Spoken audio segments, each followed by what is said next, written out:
Hello and welcome back to Talon Sports Club. Back live in color. We have video. Yes. And we have audio too. We did. There was a week that we just couldn't upload. Huh? It'd be weird watching this without any audio. Yeah, it would be a little bit weird, especially since we do make this a podcast here. That's part of the name. Yeah. So part of that is having audio, and luckily we got it. Not a lot of the people are featuring that, so we're really ahead of the curve. And again, I am your host, Jack McGilligan, alongside Zach Harnisfager, Ian Wild. How are you guys feeling this week? It's great to be back. I'm excited to be back. Camera for all of those people out there watching. Yeah. It should be a great show. You could put on a slightly better shirt for being back on camera. Why is it? You don't like the shirt? It's I mean, the teal's a little eye piercing. I think like for your complexion or like the shirt, what is it, mint, like a seafoam? I think it's a little turquoise. Yeah, Like, maybe a better complementary color. What he's saying with that is like, I want to be formal, but I'm also here to party. Like Ian. Thank you, Ian. Ian's in a lot of gray right now, and that really reflects on his personality and how he usually is. I decided today to go with the Jack McGilligan style fit. Exactly. Look at the coordination, and then look at you. You look like you're like a teacher's assistant or something. I don't know. Like you're a counselor. Maybe I am. Maybe you are. There are some sports teams that could use some counseling right now. Let me tell you. And there is a whole half of the league in the NFL that could use some counseling, and that is the NFL offenses. Let's go to our first topic of the day, our first of four, as we have been doing so far on Talon Sports Club. NFL offenses have been sputtering. They are scoring the fewest points per game through the opening 6 weeks since 2010, 20.5 points per game for them. NFL offenses have had a success rate of 41.2% and passing success rate of 43.7% through the first 6 weeks.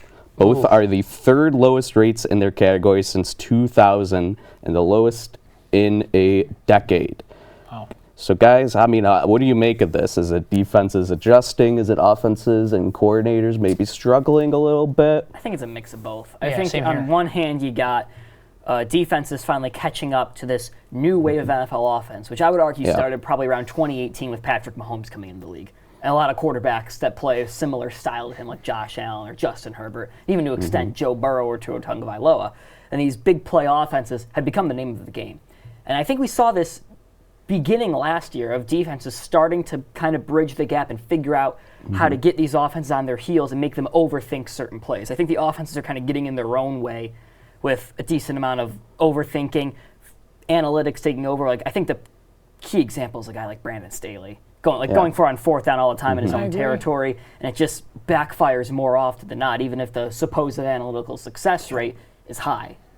Anybody who's going on fourth down and calling like a goal line fade or something, if you're calling a goal line fade in the NFL still in 2023, fire it on the spot. If I'm the owner, there's a lot of play calls with like stuff like that and getting to the end zone where it's like a team like the Chargers. You look at them and how good just Herbert is, and then they just sputter so many times in the red zone. And it's like you can't.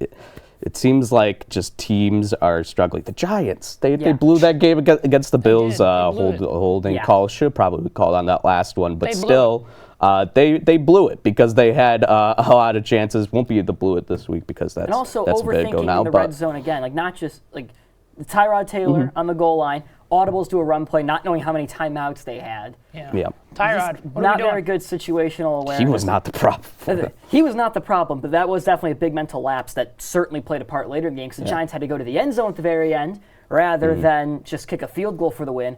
And the decision to throw it on the untimed down after the Bills took that pass interference penalty, officials aren't going to throw the flag 2 times in a row. So the Bills know they're going to be able to clutch and grab all they want in that situation. Let's be honest. I think they should have ran it. They should have won that game anyway.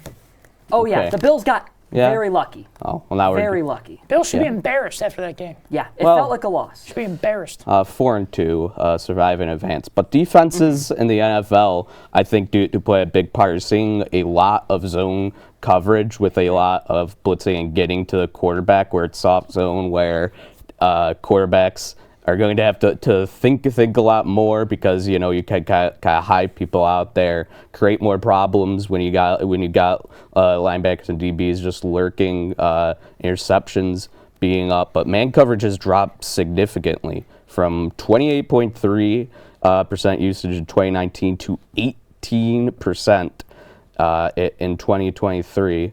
And, Bill Belichick is a guy who's had a lot of man defenses going towards zone. Obviously, Patriots aren't very successful this year, but it's a philosophy change in the NFL. And I think, again, it's just a cyclical nature. I think because NFL offenses have been just getting better and better, it feels like they've been getting better and better for like a decade. But maybe here in the NFL, even though the stats will exactly say that, it's kind of made the perception a bit like, the offenses are just going to keep getting bigger and bigger, rule changes. But when you reach the end and there's no more rule, there hasn't been any big rule changes in favor of offense in like the last couple of years, right? It's going to be teams adjusting, and I think that's just part of what's happening.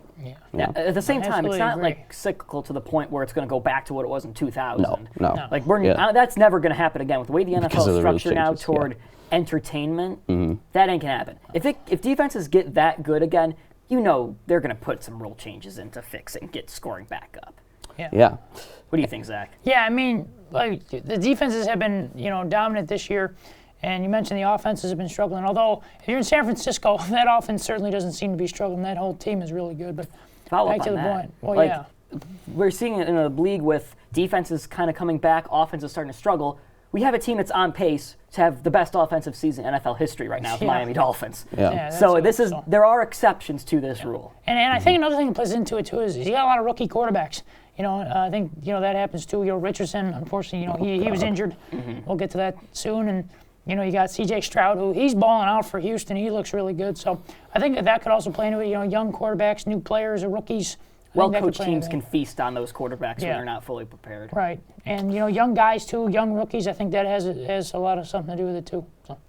Not like there's more rookies than usual in the NFL, but it could play a part. You definitely see a change in trying to throw rookie quarterbacks kind of into the fire more. Yeah. You don't see not a new thing this year though, so it's I feel like it's pretty anecdotal to say that rookies play a part in it. I think it's just more.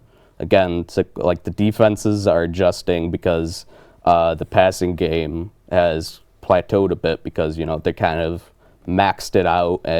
It's sort of like a min-max game. The passing and offenses kind of reached their max within like the rules and limits that they have now. The defenses are catching up, and I'm sure somebody's gonna break something. Like Daniel could just find a new wrinkle and just everybody starts adopting it like with his offense. But that's just how it goes in the NFL. But NFL has been still succeeding a lot in ratings, attendance. A league that has been struggling, the NHL. Early October, it's already been difficult a bit for the NHL attendance-wise. The Winnipeg Jets are drawing only 11K, San Jose 10K, Buffalo Sabres sold out opening night, now only filling 80% of their arena on their last home game. The Washington Capitals had a sellout streak of over 500 games, and it was broken just this past week. Attendance has been a struggle. NHL owners, reportedly been frustrated with how difficult it is to sell some of these early October games, early mid-October. Is it a bit of a panic for the NHL, right? Or is it just these things kind of happen? I think these things kind of happen. Like looking at some of the teams in there, San Jose sticks out as a case of the team just sucks, and there's really no drive for the fans to go see that team because this is basically a tank year. Management has essentially admitted it, even though not directly. This is a tank year for the Sharks. They're going dumpster diving for a draft pick. The product on the ice right now is not going to be good. They're building toward the future. And I'm sure once the Sharks are good again, they'll be back up there in attendance. We saw it a few years ago when they made those deep playoff runs. They packed the Shark Tank. They'll be fine. The Sabres are kind of in the opposite, where they're coming out of a dead period. And I think if the Sabres can get on a hot streak and they're in the playoffs or close to the playoffs at the end of the season, they're going to be packing that barn almost every night. But Winnipeg's one that definitely concerns me because it's a market that really can't afford to have struggles like that. They said when they moved the team from Atlanta to Winnipeg, the smallest capacity arena in the NHL, smallest market in the NHL, said we got to pack this arena almost every night. And they're not right now. And this is a team in a market that's a cost of living is going up. It's been an issue all over Canada, but especially in some of these medium-sized cities that Winnipeg absolutely fits in one of them.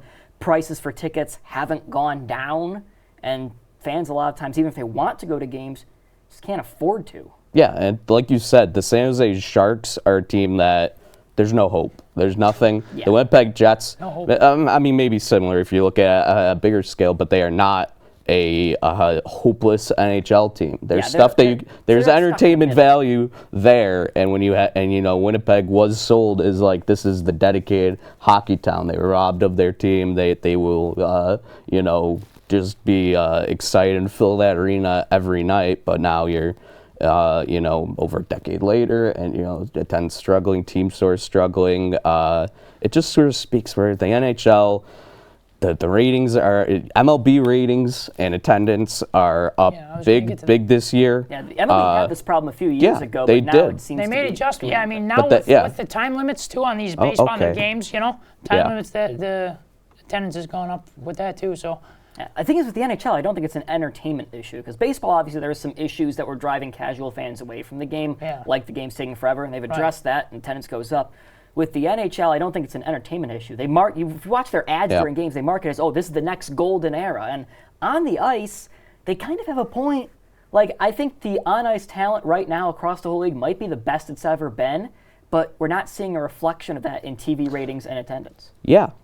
And, if I could finish my point, the NHL, I mean, the MLB is constantly making changes, trying to do things to get crowds back, good or bad. It seems like they just hit on all cylinders in 2023 and got it going. But you see the NHL getting more insular, where it's like the advertising it isn't as good as the MLB. They're not taking risks. They're staying by the same old things. They are staying in the same old culture when they're doing things like banning Pride Tape and just still. I mean, he got fired in a wild thing in the preseason. But when you have coaches like Mike Babcock and you have people just in NHL where there's just a stagnant and sort of ugly culture in a lot of it, and it's not being changed, and fans are losing some reasons to tune in, and every other league is pushing so hard for new fans, where the NHL is just sort of sitting on its hands. It's just it seems like it's just getting more and more niche, and that is a problem, and I wish that the NHL could be in a much better place than it is right now. I think a quick solution, this isn't going to fix everything in every market, but the number one thing to do, especially these early season games, is lower the ticket prices, owners. I think if you lower the ticket prices, you're going to draw more fans by default then, and go from there. Yep. Find other ways to bring in fans other than that. Absolutely. We'll see if the owners want to lose money like that, but a team that is losing right now and losing their starting quarterback, the Indianapolis Colts. Our third topic, Anthony Richardson. You know what? I'll just let you handle this one, Zach. Just tell us what's going on with him. Yeah, well, he got season-ending shoulder surgery, I believe, on his AC joint in his throwing shoulder. So he only played about 3 games in his rookie season, and he's done for the season. It's a big loss for the Indianapolis Colts. But I do think this surgery will, pray. Cry? Pray. No, I'm not going to cry, no. I pray that this surgery goes well, and Richardson, we hope you bounce back better than ever in 2024. So I really feel for I mean, yeah. I do too, because I'm starting to have flashbacks of Andrew Luck, and I don't want those flashbacks. You're not the only Colts fan, I'm sure. I mean, Andrew Luck also. Same thing that happened. Yeah, well, it feels like when it's your throwing shoulder, because I didn't quite.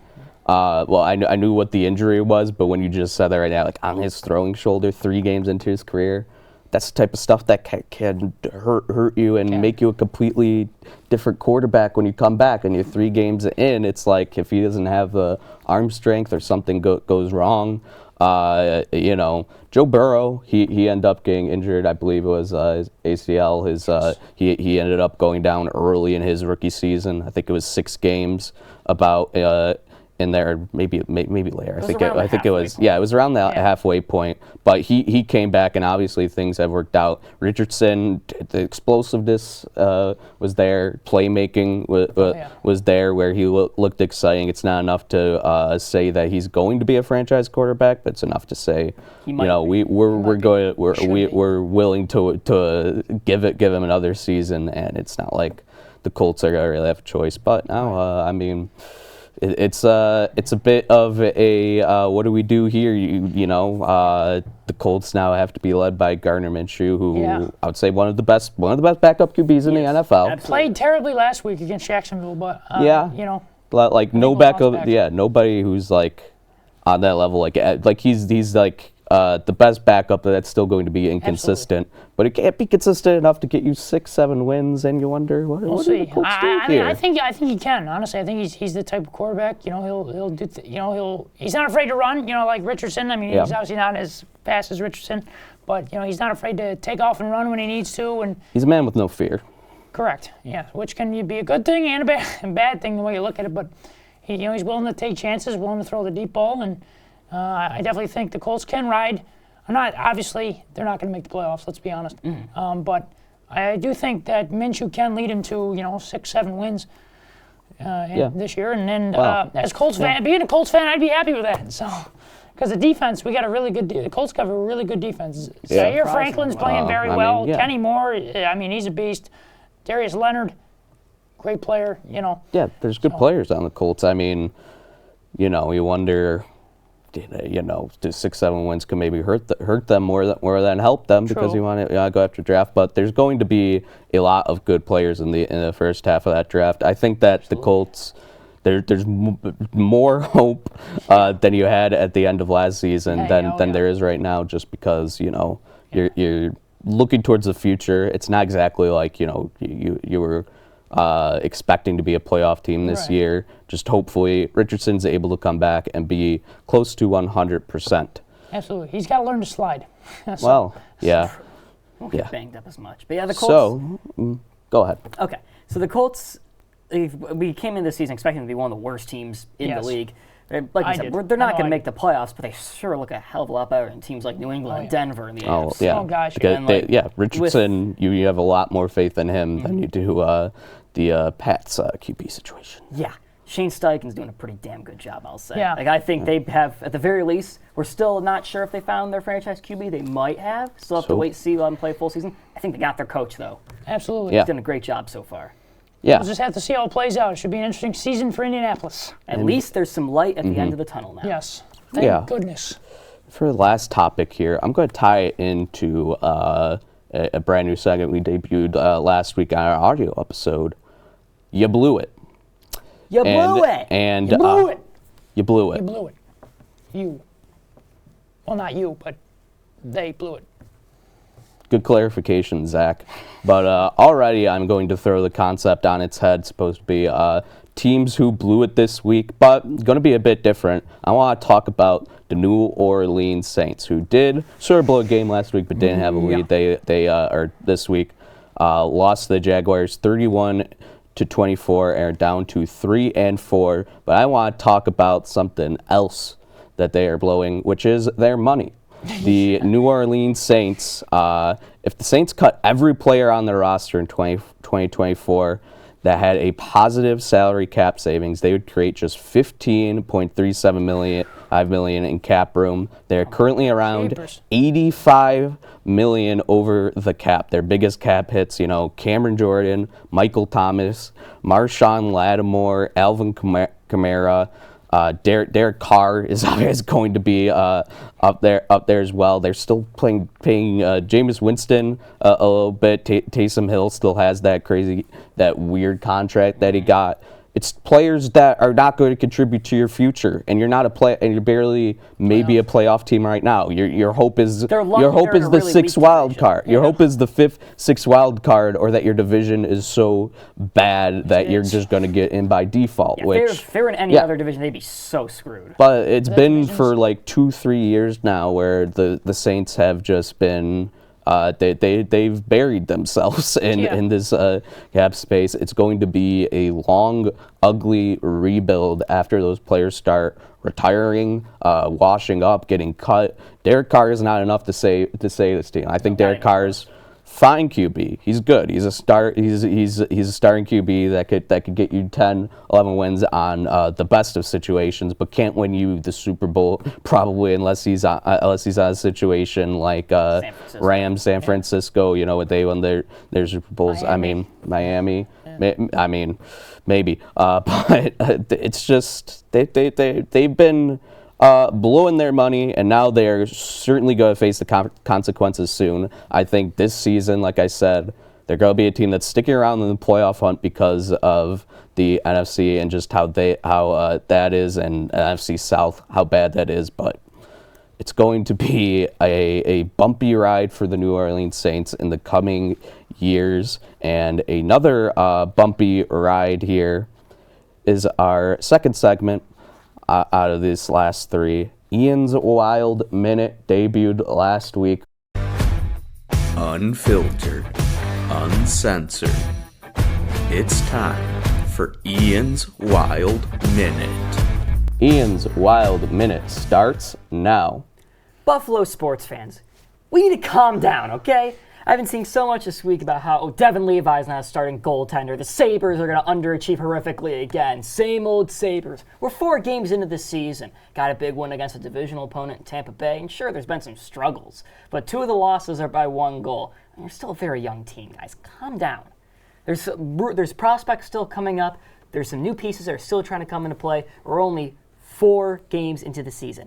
As for the Bills, everyone's screaming to fire Ken Dorsey now after a rough game. It was a rough first half, absolutely, but he was able to adjust in the second half and get the offense going. I've noticed that with Dorsey. He's able to learn from his mistakes and bounce back with a solid game plan either the half after or the week after. So people saying that he needs to go or the Bills should change play callers, massive overreaction. So Buffalo sports fans, it's time to chill. Everything is fine. 4 seconds to spare, too. Wow, look at that. He it's pretty good. made use of every minute. Great Very job, efficient. Great job right there. Good job. I mean, Buffalo sports faithful. I mean, Deserve absolutely nothing. that your friends and you don't care about anybody that you love. You don't want them to be happy in sports I don't at like all. Buffalo sports, no. He feeds on the misery of those close to him. I feed on the tears of the Buffalo sports faithful. I mean, what an awful person. Am I right? Yeah. I Why mean, do his team hasn't sniffed an AFC championship game in a decade. So. Yeah. Yeah, and the last good player that you had sniffed his way on out of the NFL because you ruined him. Yeah, I know. That seems to be. How did Patrick Kane work out for you guys last year with the Rangers? And get you what you wanted? All those moves just for 7 playoff games. Ooh, buddy, tough. I'm not even going to start with the Yankees. Okay. No. Hey, don't go there. You don't go there. Hey. All right. So for our final segment of the day, we've got to save it for last because we've got to keep the people tuned in as long as possible to wait for this one. Hopefully they don't just skip ahead, but I wouldn't blame them if they did. The underdog pick of the week, Zachary Harnisch-Fager. Yes. Are you ready? Favorite. I am ready. Take it away. I am winless so far, yes. What am I, 0-3 and underdog pick of the weeks? Zach Harnisch-Fager's underdog pick of the week.